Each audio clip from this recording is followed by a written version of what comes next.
how you gonna do it? I'm gonna trade my clerk for a Rockstar dame. I'd even get my brother to change his game. Cause we all just wanna work with top rock stars and sell some hilltop houses closing 15 more. The cities come easy and the closings go quick.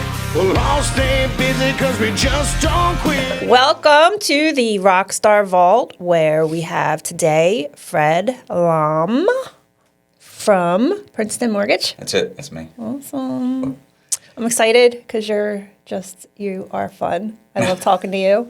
So we were talking a few minutes ago about being domesticated. Yes. And very domesticated. Yeah. I just found out. I mean, it's crazy that I've probably known you for 14, 15 years, I think. Like the Stu Miller days. Hey, Stu. Hey, Stu. And I, never...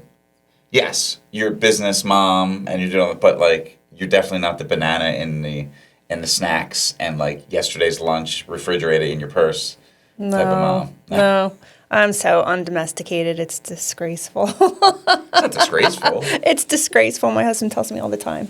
Was your husband though domesticated? My husband's domesticated. So he pulls out his wallet and there's food in there for the kids. Not that far. Okay. Not that far, but yeah. We went to the store the other day, and he's like, "Can you get rolls?" So I go get rolls. I come home, and he's like, "What is this?" Well, here they were sliders. I didn't know there was a difference. Oh, so they're this big. Our hamburger was this big, and the roll was like that. And I was. Are you cooking? Heck no. Really? I don't cook. Nothing? I can cook some things, but I bake. I love to bake. I love cookies. Well, I have a couple questions for you. Since we're on this thing, since you're saying you're domesticated, and I just wanted to roll into this. And, I'm like your 500th guest here, down the bottom of the line here. But maybe you got to this already. But, the domesticated Nicole Malcolm grew up kind of like where I grew up. I was 227 Ontario Street in Philadelphia. What got you here? Because if you're domesticated, were you always go business? I mean, I know the story, and you probably told America and the globe through this podcast that, the stories of how you started. So we don't have to get into all that. But what were you always domesticated? Were you always I was not non-domesticated? I'm sorry. Yes, I was always not domesticated. Okay. Yeah, I just always wanted to make money. Always wanted to work. Always looked for ways to generate income. My mom likes to tell the story when I was a kid, selling water on the corner, came back with $10. Yeah. I just I just always like to rock the. And your mom's now she's like the ghost of this office. She's she's always just if I'm here and I bump, she's there. She's in your office. Yeah. She's here. She's there. That's pretty cool to see. Yeah. All right. So with that, what? Because I don't even know this. I've known you for this long. What? Did you go to college for title? Tell me what happened. No. I'm supposed to be interviewing you. Yeah, but I'm curious to know. No, it's fine. What this is. So there is actually you got a bump microphone there. There's actually no schooling for title. Oh, okay. It's just basically you go and you find a company that'll train you. Yeah. Give you kind of like an intern, and you go with it. But I grew up in real estate, mortgages. My parents were in the business, so. That's, okay, yeah. So weird that somebody always has a connection somewhere to the real estate business, but. Yeah. Okay. Yep. But how about you? Ontario Street, is that Kensington? That is Kensington. St. Hugh's, which is no longer there because people get murdered and stabbed and stuff, but. 227 Ontario Street, and it's weird that I remember that because there was a show in the 80s. 227. 227. Yes, where the I old used lady, to watch that. Yes. So that was I'll never forget 227 Ontario Street, and it's in the thick of things. And so once, and I said the 80s, I was born in 80, so once around 86, and it was really bad in Kensington, that's when my pops because my grandmother passed away, and then she smoked 2 packs of Pall Malls a day. Oh my God. The 80s were crazy. So if you want to know, People say, what was wrong with the 80s? Why is it so crazy? That's crazy. You know, the red package in the house, watching WWF. I swear to gosh. So, you know, he got me and we moved up to Fox Chase and, you know, got out of Kensington. But it's like, you know, it's crazy how I look back and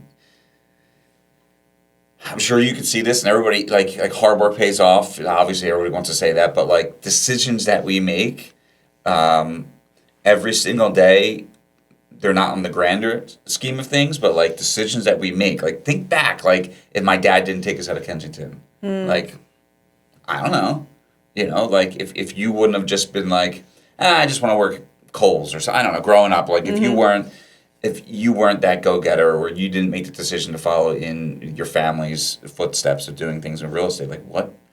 I often think about that. Like what would I be doing? It's true. That's true. What would you be doing? I have no idea. Yeah. You didn't want to be like firefighter growing up or anything like that? No. I wanted to be a singer, but I couldn't sing, so. You could sing. I cannot sing. No? No way. You don't hear me sing. I'll not break even windows. by yourself? No. Oh, okay. No. Well, that's what you wanted to be, a singer? Yeah. Okay. All right. Or a model or an actress. Oh. Just so glad that didn't happen. I mean, you had the looks for it. Well, thanks. That's great. Well, I mean, you know, little girls, like, they dream, you know, dumb stuff. Well, speaking of that, and I know you're supposed to be interviewing me, but I love, like, the relationship that we have, as long as we have, like, it's almost like family, right? Like, you know, we don't eat each other's house and Thanksgiving and stuff like that, but, like, you know, I depend on you guys and I trust you guys with everything. So, but, like, it's funny, like, people might look at you and you have the glasses now, which are hip. I have glasses like that are like light clear blue, but as soon as the sun hits them, they get like that. Like, I don't know, is that like tiger stripes or something? Whatever they are. And might think like, well, who is this chick? You know, like what kind of title business is this? Because you're dressing the dress, you know. But I don't think people realize how much work you got.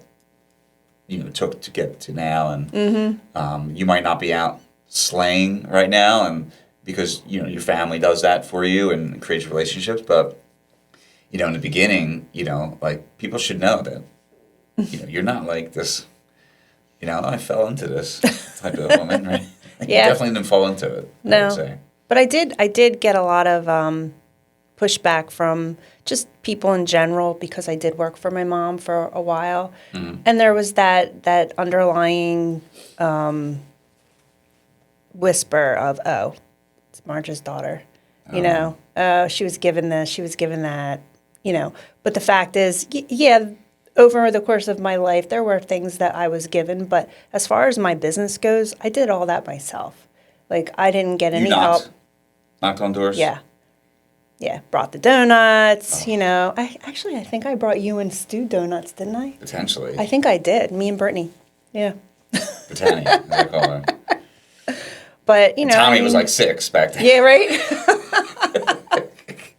Tommy runs the show basically now, obviously. But, I mean, Nicole runs it. But, like, you know, GQ of the year. GQ. Yeah, I mean, they don't.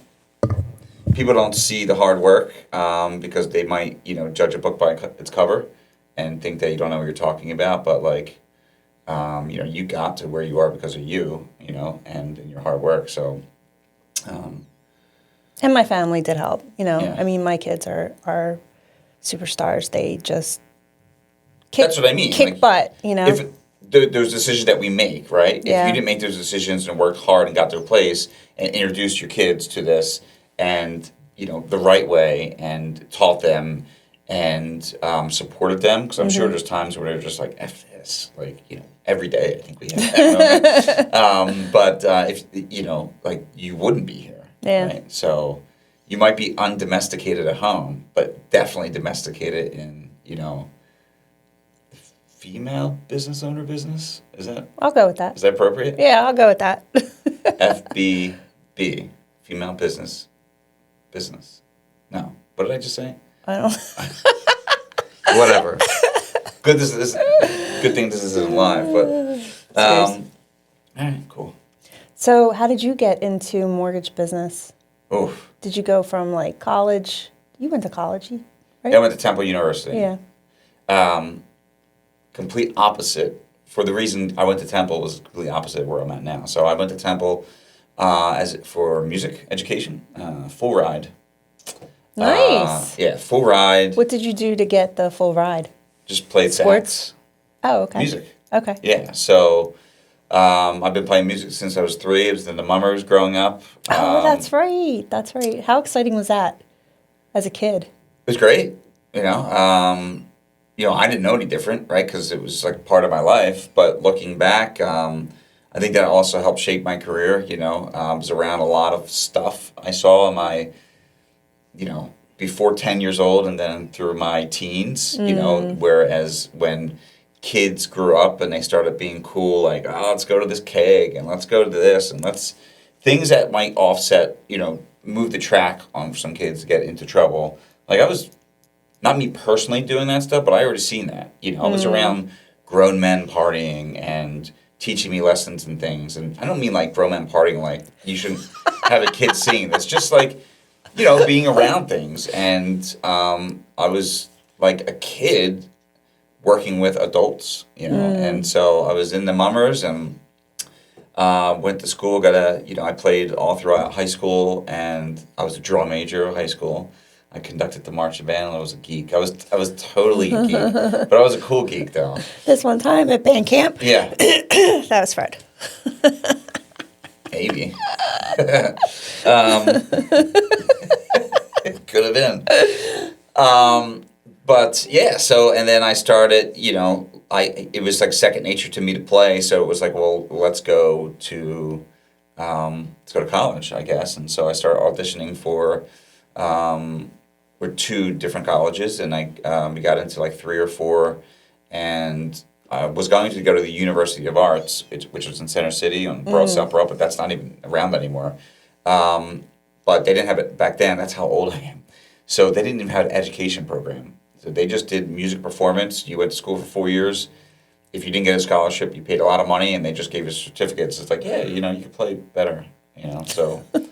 And then they introduced the education program. But, Temple gave me a full ride, that and Westchester, I believe. And, yeah, I became, first week at school. I lived at Temple, even though we were living in Fox Chase. Gunshots, was the norm. I got used to it. And then after, like, the second year, I just was, like, kind of, like, checked out. It was just, like, I'm going to say boring, because I had fun. But the whole going through classes and doing all that, because it was so routine for me, and just I was been part of that for so long, I just needed something new. Mm-hmm. And so, I talked to my dad, and probably got yelled at a bunch because of the opportunity I had, and just, I stopped music, and as far as educating myself through music, and started working at different various places and continued to play, but I was playing every weekend music. So I was in clubs playing, and... What kind of music did you play? Well, cover band stuff, like rock band stuff. Okay. How come you haven't played the gala? Well, Mark doesn't like live bands. Okay. And I get what he's saying, because he loves the DJ stuff, and that's cool, but like... So I did that, and then I started working at Verizon Wireless, and this is again, age check here. I was at Verizon Wireless when the first flip phone opened up was color, and it was like the biggest thing in the world. It was a Motorola T720, I think it was, and it was like, oh my gosh, like this is color, and you opened it up, and then one time I was driving with somebody. If I remember his name, maybe Nick, and he was driving a little Honda S2000, and I was in it, and he's like, oh, I'm just doing this part-time, because, like, I'm starting to do mortgage stuff, and, like, I make all this money, and blah, blah, blah, blah, blah, blah, and real estate and all that. I was like, oh, okay. So I went to school for real estate at Weichert Real Estate in Fort Washington. I made it through, like, a week and a half. I did pass, I think it was a week and a half, 2-week class. I got my real estate license, but during that time, I was talking to this woman that was next to me, and she said that she was only doing this because her boyfriend was a realtor. Oh, I'm sorry, was a loan officer. And she wanted to get a real estate license because of that. I had no idea what anything was. I mean, unlike you, like, I didn't hear any of this. Like, I was music. And so, how was that? So back then, we had dial-up, I think it was. This is 2001, 2002. Yeah, just dial-up back then. AOL, like internet, probably. Monster.com. Yeah. Right? Yeah. Monster. And I found a job opening in New Jersey and went through like 3 different interviews. And it was mainly probably just on personality because I had no idea about any of this stuff. They hired me and I got in there and I started cold calling people, the leads. And but you know, it was not a broker. So back in the early 2000s, the broker world was a lot different than it is now. You know, everything now is regulated hardcore. But back then it was literally just you could hire somebody off the street as a broker, pay them X amount of dollars to have them call leads all the time. There was, you know, like no regulation on those back then. Right. It's Wild West. And they just, you know, would make a killing. But I went to Centex Home Equity. They sent me out to Milwaukee, the training. Centex is now Pulte Homes, which is like the number one home builder in the country. And then from there, I just took off and just never looked back. And Nice. Weird. Now, is that guy still in the mortgage business that told you about it? Well, I had no idea who she was. I should have kept her contact because she's probably the killer realtor. No, right your now. friend that you were driving. Chris? No, I had no idea. I think his name was Chris. No idea. But, yeah, I mean, we all take different turns. Like, what if I just didn't care? You know, and just, I was like, just work at Verizon Wireless. I'm not knocking Verizon Wireless because, you know, that's sale. I mean, people coming in, you need to get them to buy a phone. It's a lot different than it is now. Back then, you used to really have to work at it because there's, you know, you're paying for minutes back then. Oh my God, I remember that. Always going over my minutes. Horrible. Text messages, you get like 150 text messages a month. Like, we go through that in an hour right now. So it was a lot different, but it goes back to like I started. Like, it's weird how decisions that you make, especially at a younger age, like, it's crazy. Like, it could have been totally something else. But I wanted to be a fireman. Fireman Fred. Yeah, dude, I love Backdraft. You don't like Backdraft? Oh yeah, that was a great movie. Okay, yeah. So I must have watched that movie 1,000 times. But yeah, that's how we got here. And so when I met you, you were with Finance of America. Yeah. How did you land that job? Well, I met at Centex Home Equity. This is only the 4th company I've been with in 23 years, which is pretty crazy. At Centex Home Equity, I met a guy named Stu. And Stuart and Stu was the badass sales guy. He had his own office. And he channeled through Marlboro Reds. And that was just like his thing. He, you know, this is a positive thing here. He reminds me of, in Spider-Man, the guy who runs the paper. What's his name?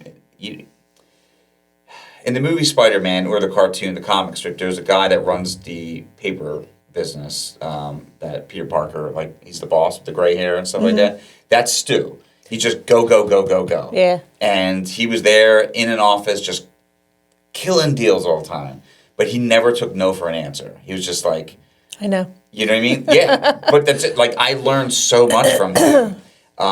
And, you know... We were leaving Centex Home Equity because they were switching a bunch of stuff. They became, who the heck did they come? I forget. It was before Mr. Cooper, but we left them, and then that's when we went to Gateway Funding. Well, we went to Freedom Mortgage for a little bit, I guess maybe about a year. And great times. I got my first Audi. I got my first big boy car. Oh. Yeah.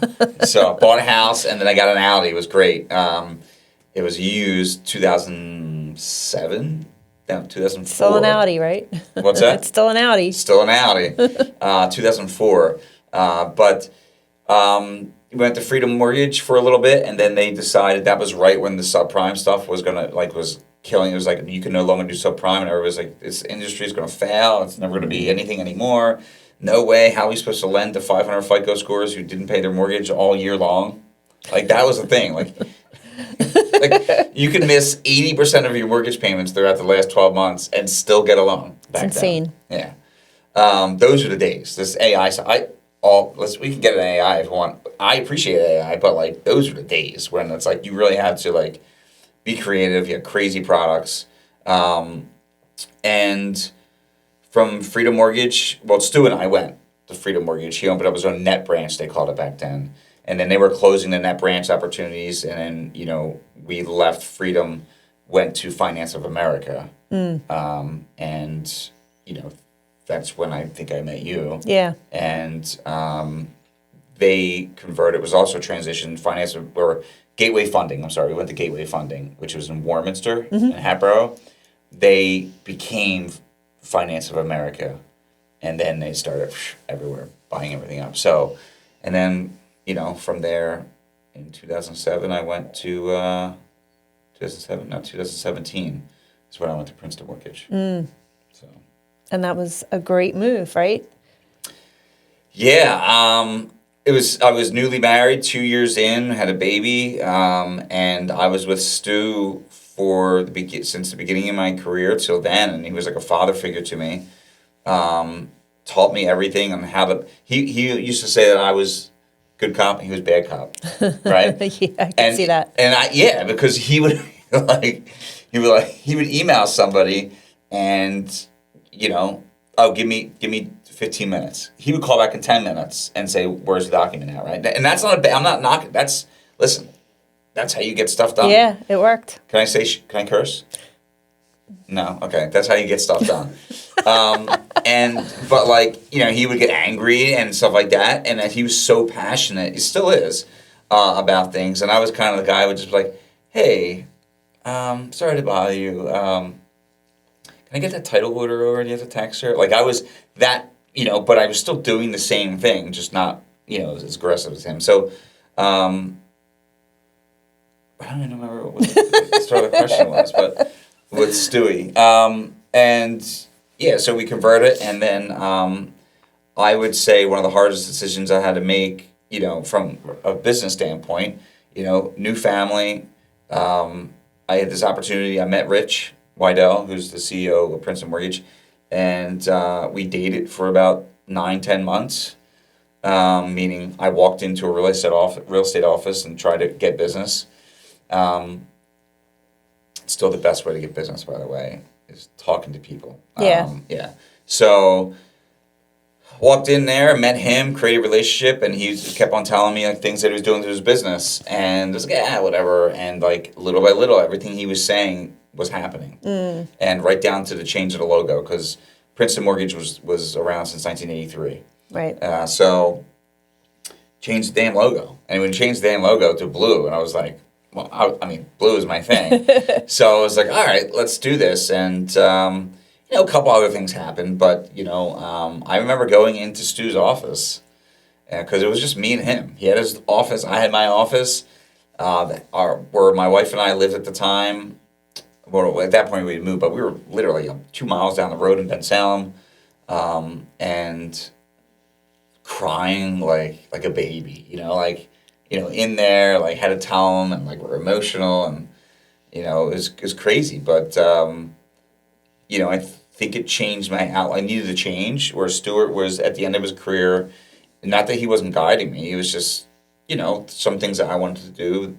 That we were on the same page with things. Yeah. With Richard, he was up and coming, entrepreneur-ish person. He was taking over a business, but he still had to change the whole face of it. And so it was like, let's do it together. And it was literally cleaning house almost and starting from scratch. So we still had that same drive, but nothing was handed to us. Nothing was handed to him. He took the business over, but it was like, clean it out.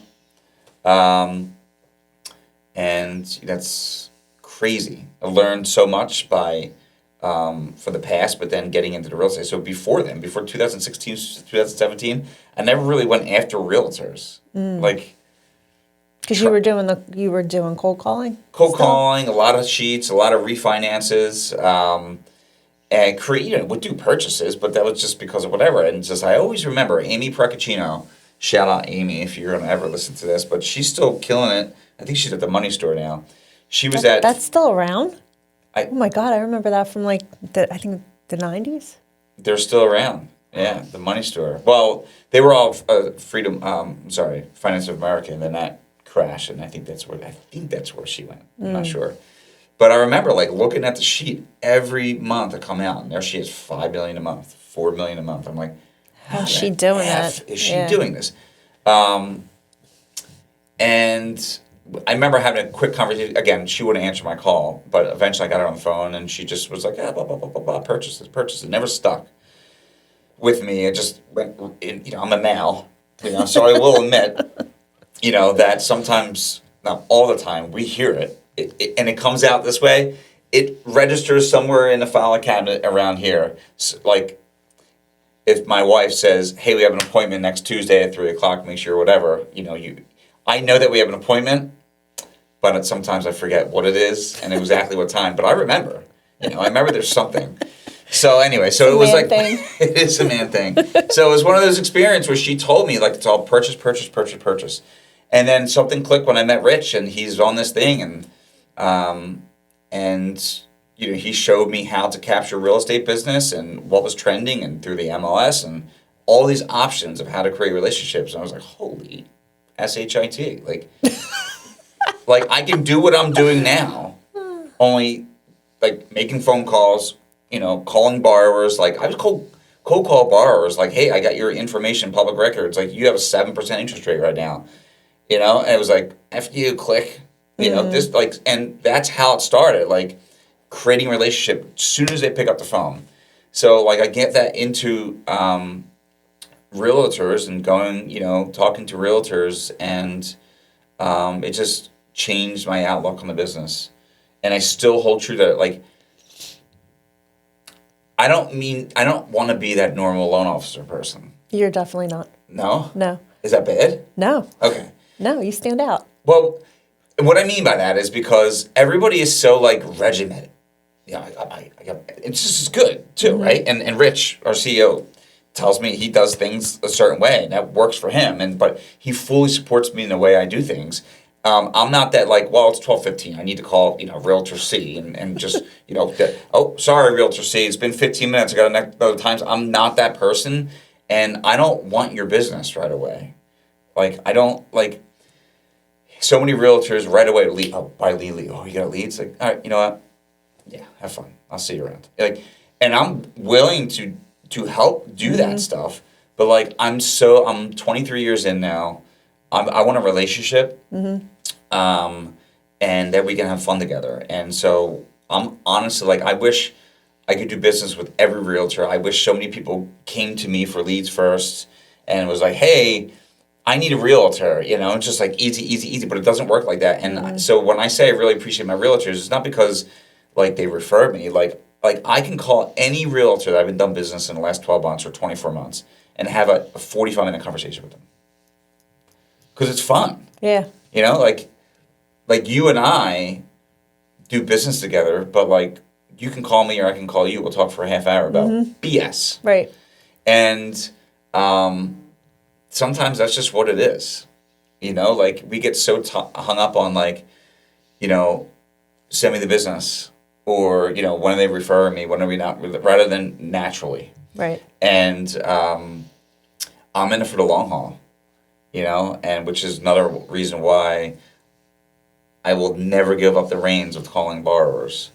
That whole, from calling them back after referral to like origination to under contract, that working on figures and call me on a Sunday. And, we have limits and stuff like that. If I can't talk, I can't talk. But like that whole hand holding, and that means so much to me because a realtor that I created a relationship with, sent me their referral. Right. Like they're counting on me to make sure I don't F this up. And so to handhold them through the whole process is something I'll never give up or say, okay, cool, thanks for calling me. Call this person. He's on my team. He'll take care of everything, like, and lead you up, to getting on a contract. Now, once the deal starts and we're under contract, that's different, right? I have a team. Right. I introduce them. I'm there the whole time. But like, okay, well, listen, this isn't my bag right now, right? This person is going to do all this stuff for you. I'm here, though. I'm involved. But that hand-holding and lead-up is so important to me. So, yeah, relationship building is a lost art, I think, now with AI. I'll just create the coolest post in the world and just put it out there, and people are going to like it, and then all of a sudden send me business. Ideally, sure. I wish it was that easy, but Right. and it works for some people. I'm not knocking it, right? The more crap you throw at the wall, something's going to stick. Mm-hmm. But for me, what works is the relationships. We have somebody coming here later that I met 6-7 months ago, and it was just whatever. And I value her friendship, relationship. She's fun to do business with, and it was I never asked for business. It was just I'm around, and just it's cool. It's natural. It's natural. Yeah, it just flows. That's I think trust too works as well. So yeah, I think you respect somebody that does it that way versus somebody that's just in your face, all right, can you send me a deal? Yeah. Yeah. Well, there's a lot of realtors. I'm not patting myself on the back, but there's so many different directions that we can go. But somebody that we know very well, Mr. Gata, who's world-renowned Facebook poster, and such an entrepreneur with things. And I didn't meet him saying, "Give me your business." Right. I called him up because he had, I think, an open house in my neighborhood over in Langhorne. And I was just like, hey, can I share your... It's a strategy of mine, but I see Sure. you have an open house in my neighborhood, don't know you, and can I share your listing on my Facebook? And he was like, oh, what are you loan officer? And it just went from there, but there was no oh, cool, I'm going to start giving you, business. Right. He didn't want anything to do with me. And I didn't ask. It just became into him knowing that I was in the same neighborhood as him. And then we became friends, and it was a 2-year relationship, I think, until finally one day it was hey, I was thinking. And then we co-marketed something together. And then because of that, there's a base of relationship there. Mm-hmm. And sort of you and I, where it's just above the business, there's a relationship there, right? So... and that flourished to, growing together, and them leaving where they were at was every home. Every home, yeah. And, they left there, and when they were ready to go to Opus, or create Opus, it was are you rocking with us or what? And it was hell yeah, dude. Yeah. It was so, because it was not even a business decision, it was a friendship business decision, and Mark's all business.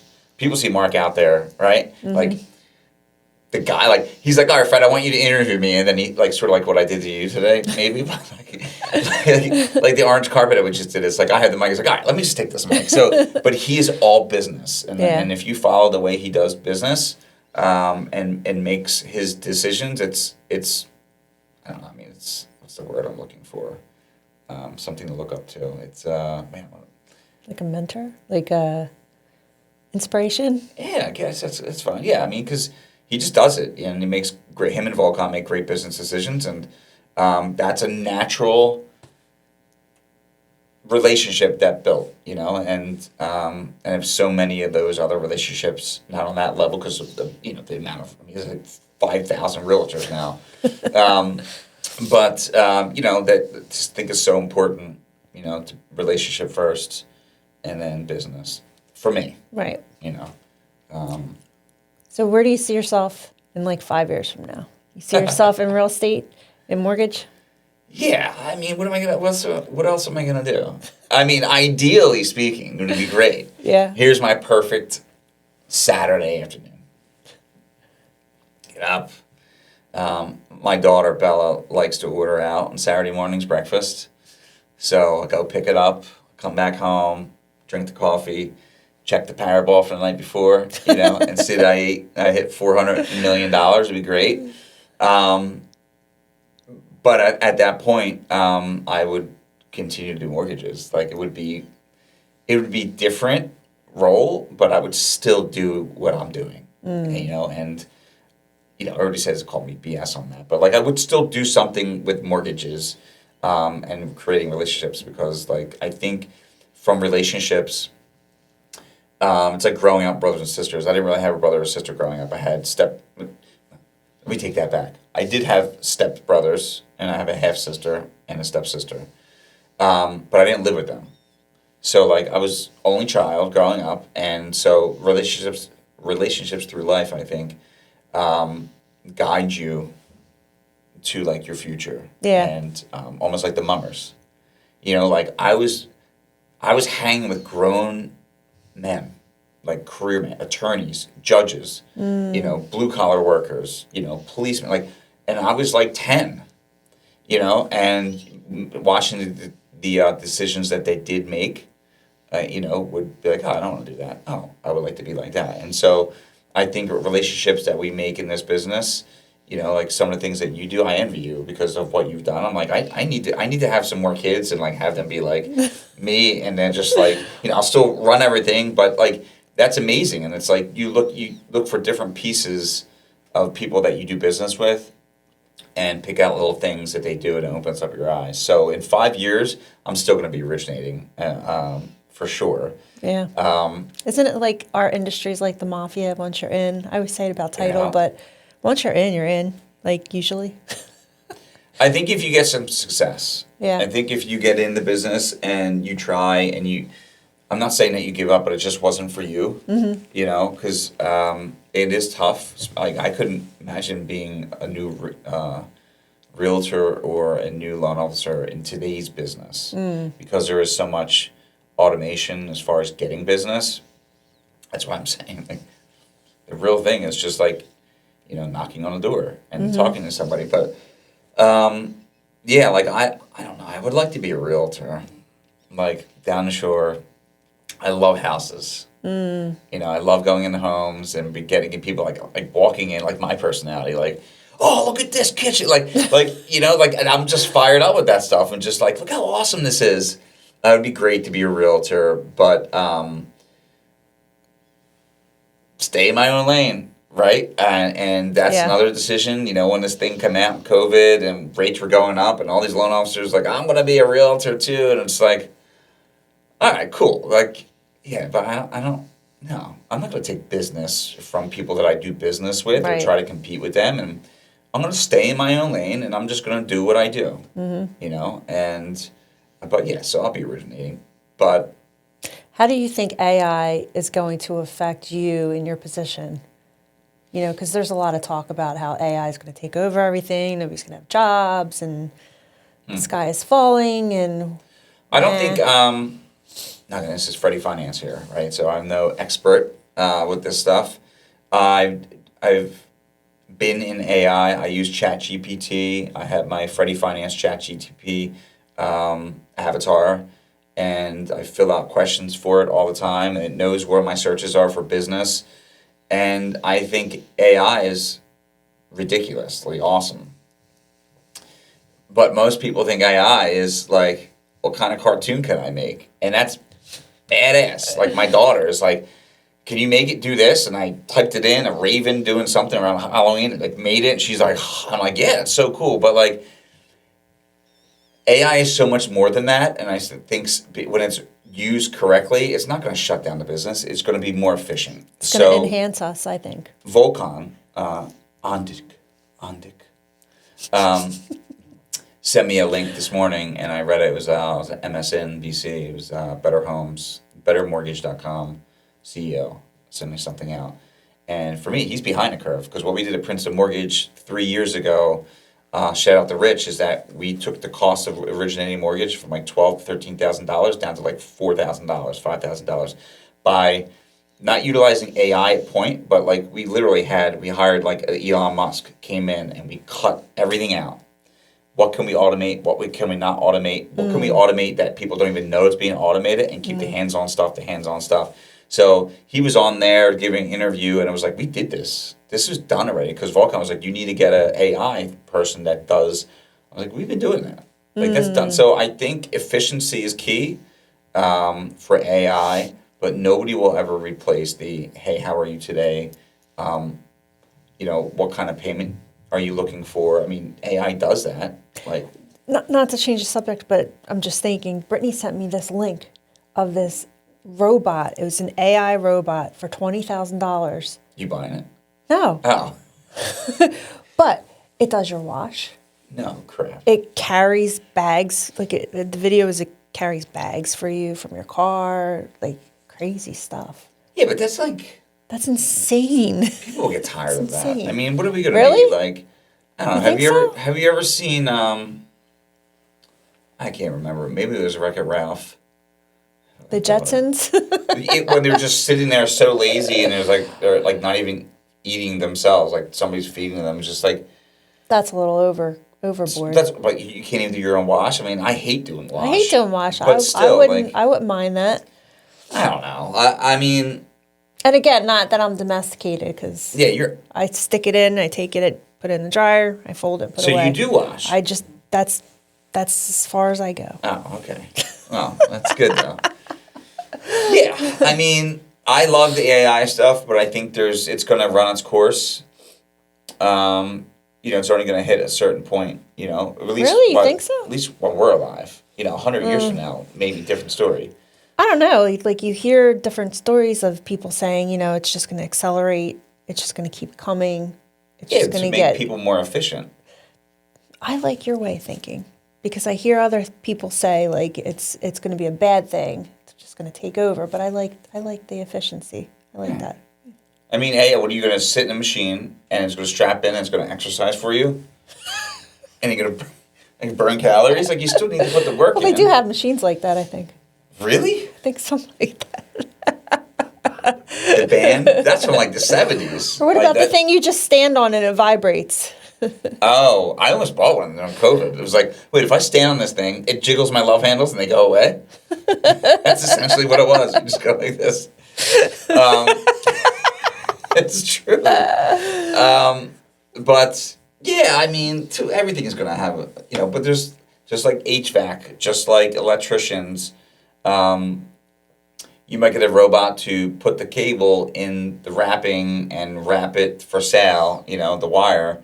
But, I mean, again, like I said, while we're alive, a robot's not going to come knocking on your door and be like, hey, I hear that you have, a gas leak at your house, or your gas is going to go down the steps, check it. Those things, the basics, I think are always going to be around. So I hope I'm correct, obviously, because then I'd be screwed. Yeah. But I think the relationship building is always going to be the same. And you know what? I'll stand out. If everybody wants to go to AI and do everything electronic, I'll be the person that stays relationship, and I get that business. There you go. So, what about you 5 years from now? Well, 5 years from now, you'll be just turning 30. So, like, what are you going to do in your roaring 30s? Go to an island somewhere and just move. Yeah? No, just kidding. You're I don't not know. walking away. No, never. What are you going to do? I will work till the day I die. Yeah. Yeah. Even, like, we love the beach. The goal is to be down the beach full time, but, like, I'm never, like, if I'm, like, 75, I'm not saying that's old, by the way. 75 is not that old anymore. I mean, it's old, but it's not that old anymore. And, somebody calls for a mortgage application, I'm probably like, oh, yeah, okay, cool. Let's have some fun. Because that's fun for me. The first time a home buyer that calls me or any buyer that calls me, I get them on the phone and I'm talking to them and it's like, it's fun. Make them laugh because it's stressful. Yeah. So if you could break that. Yeah. Yeah. Make them relax, make them laugh a little bit, but be serious. That's name of the game. Like, listen, we're all stressed. Like, we're all stressed. Don't tell me you're not stressed in this business. I don't care if you're the greatest, like, Buddha person out there that does, can float on air because, the kind of workouts that you do takes all your anxiety out. You're still stressed if you're in this business. So, like, why not have fun? Yeah. Ken Prouse said something to me. He's another realtor. You need a house, call Ken Prouse. He said something to me the other day about, I don't hold grudges, I just move forward. And it's just like, we get so stuck on like, oh my God, there's an issue with a deal. No, well, shit. Like, just fix it. Of course there's an issue to deal. It's a transaction. Like, people don't understand, for all America who doesn't understand what happens in a real estate transaction, there's a lot of crap, right? Like, I don't even see what title does, but title does all the back end work. The title searches, how many liens are on the property, what's the tax certifications, who's selling, who's buying, what kind of things pop up on this person's Social Security. Like, you might run John Smith through. You have a bar at John Smith, and it's like 17 pages of 100 judgments. Like, all that work just to say, And people just think it's like, oh, okay, you have clean title, you can buy the house now. Like no, like the fact that like that gets done, the transaction on the contract, the sales contract, with negotiating between two sides who want the most money and less amount of money, right? Like, and then like, well, I'm not paying for a new light bulb. You pay for a new light bulb. Like some of the stuff, like all that negotiating, and then the mortgage side, the mortgage business now, it is like, man, if you're like, hey, I worked at this job 2 years and 6 months, and they find out that you worked at the job 2 years and 5 months, it's like, I need a letter of explanation of why, like, you know, your application says, and that's just the way it is. And people get so upset, and it's not like we don't want to do that. It's just, that's just the way it is. Right. The fact that that all comes together, and sometimes 2 weeks, 3 weeks, a month, even 60 days, is crazy. So, like, don't tell me, like, you haven't, like, you're mad because there's an issue at possible. Just, like, work together.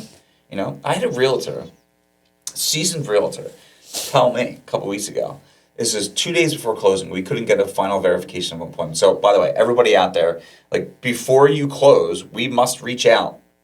Our policy is 10 days. I don't know if that's industry-wide, but within 10 days of closing, we must reach out to the HR department of the employer, right? So, like, if you had somebody that worked for you, I would be reaching out to you guys, or my processing team would reach out to you guys, either electronically or not, because a lot of things are electronic. Again, that's AI, you want to call it, and would say, hey, is Tommy Malcolm still working?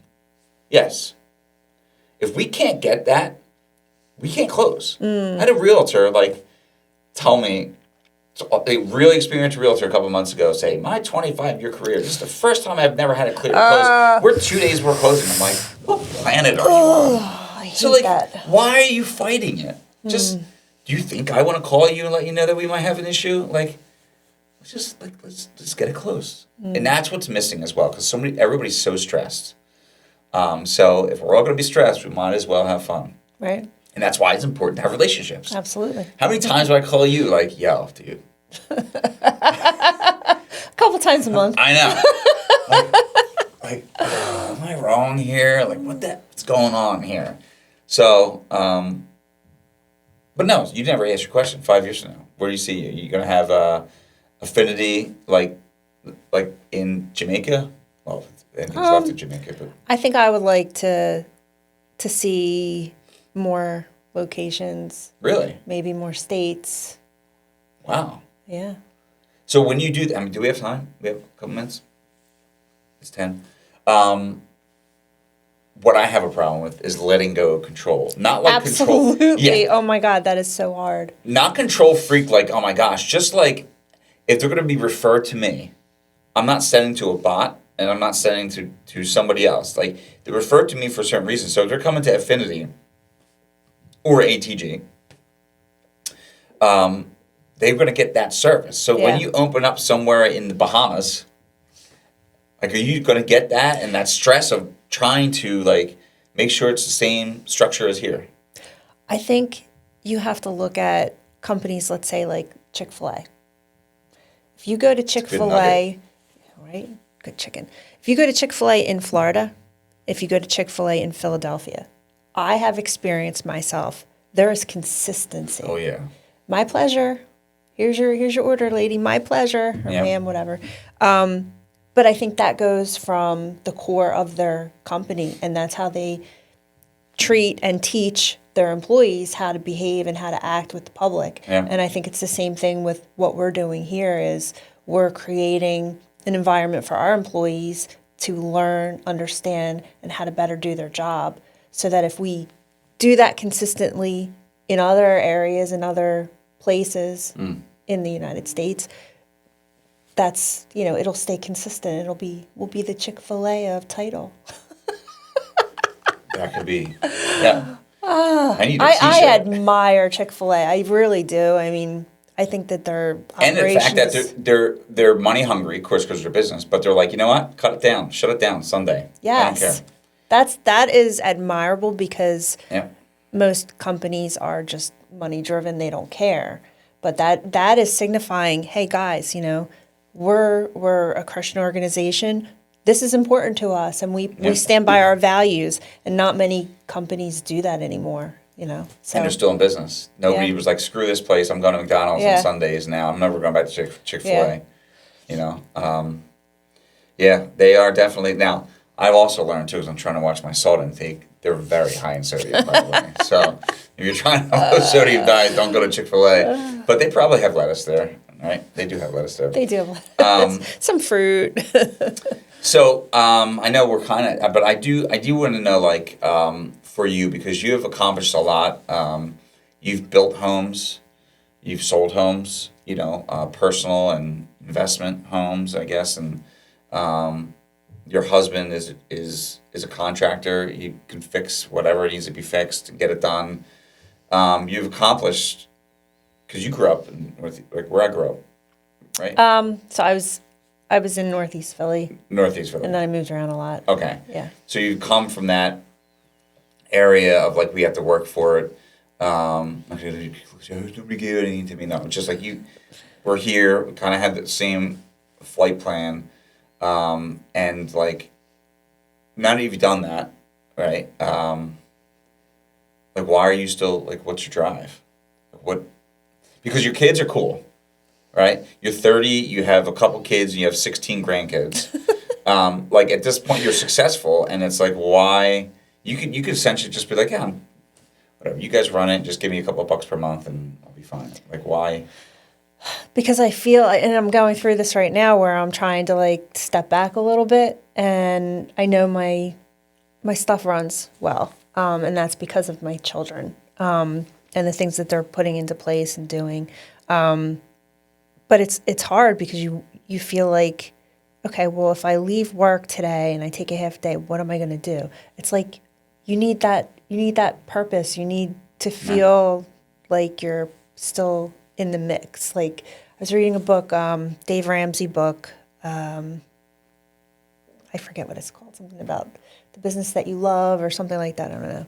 But he talks about the struggles and the different levels of business that you are in, and how to take your business, not how to take your business, but the different levels of, like, when you first start out and, you know, I think it was called like a treadmill. You're a treadmill where you're the sole one, like how I was when I met you. It was everything fell on me. And then as you grow your business, you know, if you want it to, some people don't want to because they don't want to let go of control. Oh, yeah. Which I have a problem with, but I'm learning. It's so hard because it's like nobody's going to do it the way that you do it, you know? No. But learning to, like I said before, putting the people in place and training them to do it the way that you do it. Oh, yeah. I think that makes the difference, so. But I think you're always going to be in that situation. My brother-in-law owns a very successful company out in Ohio, like massive vitamin company to help bariatric medicine and stuff like that for people coming off of bariatric surgery and to help better their life and get toned down. And he's got people to do the things that, you know, he doesn't need to do anymore. And he's still, like, it's never going to end. You know, so as much as he wants to step away from things, he's still doing it. So I don't think that'll ever end. Like, if you know, unless you're completely out. Yeah. And you just sell the company. And I think, too, a lot of it has to do with you built this from the ground up. Like, you're emotionally connected. Yeah. Like, there's some people that just come in, they start up a business, they make it successful, and then they sell it. And there's no emotional attachment. Maybe they weren't, I mean, I'm sure they were passionate to some degree, but it wasn't a passion that burned from within that you just, it's yours. Yeah. You know, so, yeah. Cool. Yeah. Keep doing it, team. Well, thanks. It was awesome. I hope Awesome. I mean, Finance, Freddie Finance. that's me. Well, if you need title work, you know, make sure you reach out to Affinity. And if you need mortgage, reach out to Fred. New logo, by the way. I'm shocked by that curveball. Yeah. That wasn't my idea. If you're but an I like it. If you're an AC, December 8th, it's a Tuesday? Yeah, 8th. Tuesday. 8th. No. Yes. You're December right. 8th. Yes, you're right. Sending us, we're throwing a party, by the way, at the Hard Rock from 5 to 7 if you're down there. I'll put stuff online to swipe in to get a reservation spot, but the Hard Rock Hotel, 5 to 7 p.m. on the 8th. If you're down in AC for the Triple Play Conference, we'll be there. If you want to chit-chat, tell us how crazy we look today on this, right? Or just, come to BS if you're down there. Yeah. So. And how do people get in touch with you if they want to reach out and get a mortgage? Website? Yeah, you can call me, my phone number. What's your phone number? My He doesn't know his phone number. Yes, if you need to reach me, you can reach me at 215-266-9572. Or just go to my webpage at fred.princetonmortgage.com. And that's everything there, and reviews and everything like that. And I'll be ready. Awesome. Thank you so much. So how you gonna do it? I'm gonna trade my clerk for a Rockstar dame. I'd even get my brother to change his game. Cause we all just wanna work with total rock stars and sell some hilltop houses closing 15 more. The cities come easy and the closings go quick. We'll all stay busy cause we just don't quit. And we'll